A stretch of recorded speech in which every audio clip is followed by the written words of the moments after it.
Dana White for the win. Yes, Dana White for the win. It's really tough right now. Very tough times in the world of sports. There's no doubt about it. And in the world, of course, in general. Most importantly, in the world. But for the sports fanatics out there that want sports when they want them, this is very tough. And we have to take the good with the bad in life within this coronavirus pandemic, if you will.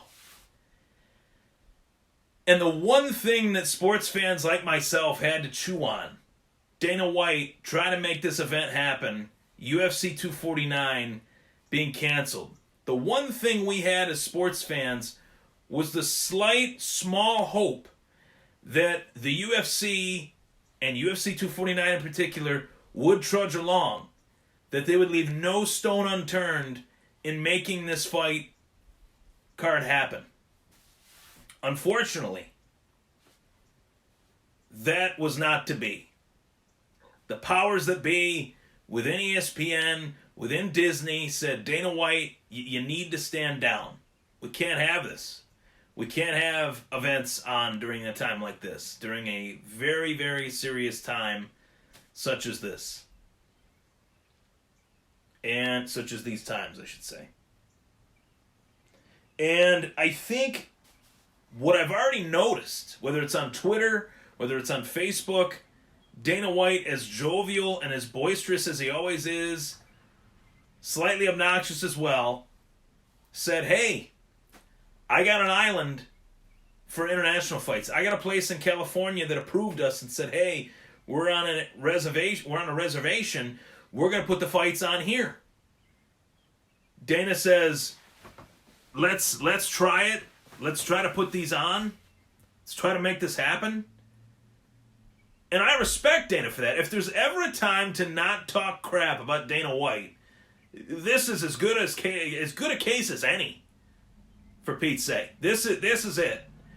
Because you have a man that has done everything he could possibly do for the UFC, everything he could possibly do for MMA, but most importantly, in a time like this, where there is no sports to be seen, new at least, you got reruns of baseball games, reruns of football games, reruns of pretty much every sport on television. Dana White said, hey, we got to do something. These people are getting depressed. You know, this is a really tough time. This is not great for the mental health of America right now. So I'm going to try to put an event on. Obviously, Dana White's a promoter. He'd make money off the event. Duh. I mean, is he really a bad guy for doing that? No, he's a businessman. I think people are going to look at this and say, well, Dana White said that there's an island. Dana White said that this could happen. Dana White said this is possible. He did. He did say those things, but in terms of powerful entities in the world, I can't think of another one more powerful than Disney. I can't. Outside of the government, and both of those things were against Dana White. Disney and the government. So when you have Disney and the government locking horns to go against you, even if you're a worldly billionaire like Dana White, there's not a whole lot you can do when both of them are your boss. And that is a misconception by casual fight fans out there. They think that Dana runs the whole show, which he does within the UFC, but the UFC is regulated and controlled by the government and their bosses that broadcast their events, Disney/ESPN, because Disney owns ESPN.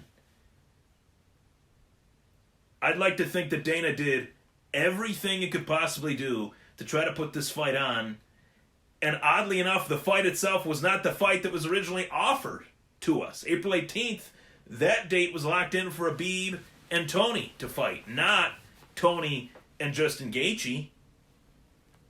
So even then the fight got completely tossed aside. We weren't given what we were sold for 5 or 6 months. And those are for reasons that are out of anyone's control. You can't control things like this. This is unprecedented. It is a cliche. It is overused. But this is unprecedented. We've never been in a time like this ever. So, for the fight fans out there that are saying, well, Dana didn't promise anything.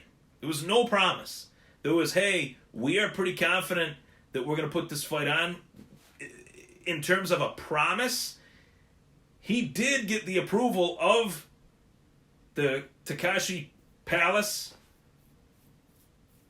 and the State Athletic Commission of California due to the fact that that was on a reservation of land. The structure is being built on some sort of island somewhere that Dana White has acquired to continue to put fights on. And I think that that's a pretty damn good thing that Dana White tried to do. Dana White tried diligently to get done. You have to respect it. You have to respect the hustle that Dana White laid out for the fight fans. He put out a hell of a hustle. Guy's a baller. The guy's the boss. For my money, he's the best boss there is in sports. I think that was cemented with this effort. And for me as a fight fan that remembers every little facet of history, it's just based on the way my brain works being a sports fanatic, I will always remember this. This was important. This was a hard fight. Dana White versus the coronavirus. Without Dana White actually getting the virus, I should say, Dana White was going toe-to-toe against the virus. So it was technically the UFC versus the coronavirus rather than Dana. But Dana running the UFC, he's synonymous with those three letters. Dana White did all he could for the UFC in putting this event together, UFC 249. Does it suck that we won't get a Beeb and Tony?